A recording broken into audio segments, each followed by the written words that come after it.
Right now, Oracle is sitting on a backlog worth $638 billion. That's every contract a customer has already signed, but Oracle hasn't billed yet. It's up 363% in a single year. Quarterly revenue just hit a record. $67 billion in new AI infrastructure deals signed in 3 months alone.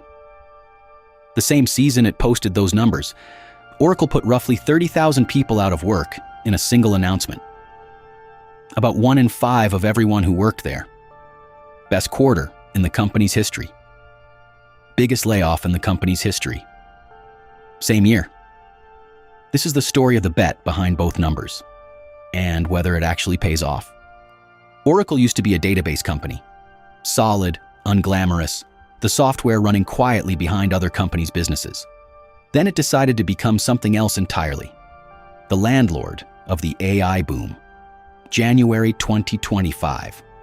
Oracle's chairman, Larry Ellison, stands next to Sam Altman and Masayoshi Son to announce Stargate, a pledge to spend $500 billion over 4 years building the physical infrastructure that AI models actually run on. Land, power, chips, buildings. Ellison's own pitch for it. A data center in Abilene, Texas, that he calls a 1.2 billion watt AI brain built for OpenAI. Another in Saline, Michigan, costing $16 billion on its own.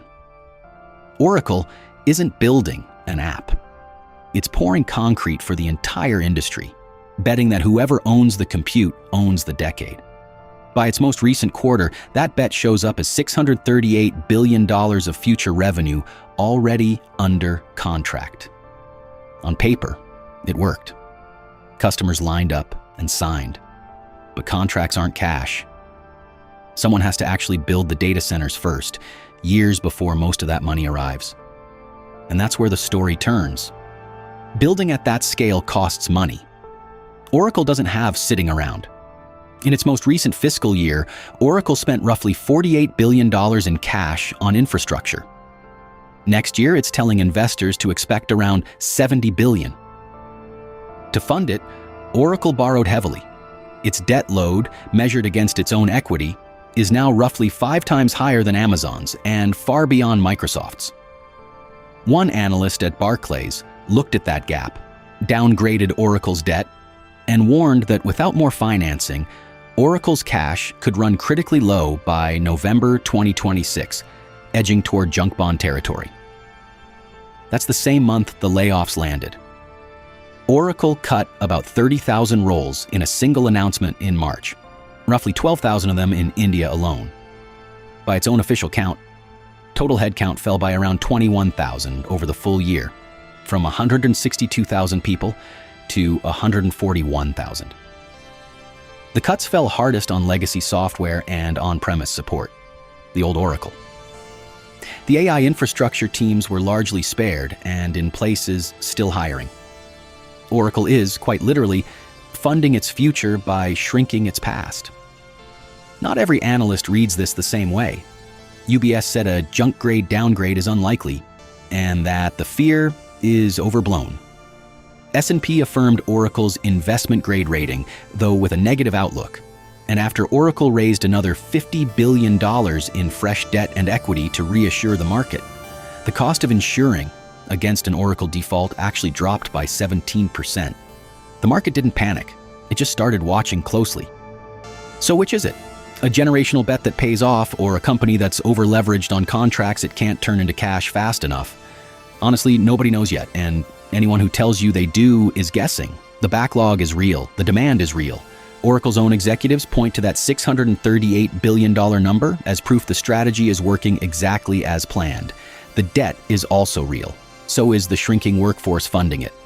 Both things are true at the same time, and they're pulling in opposite directions.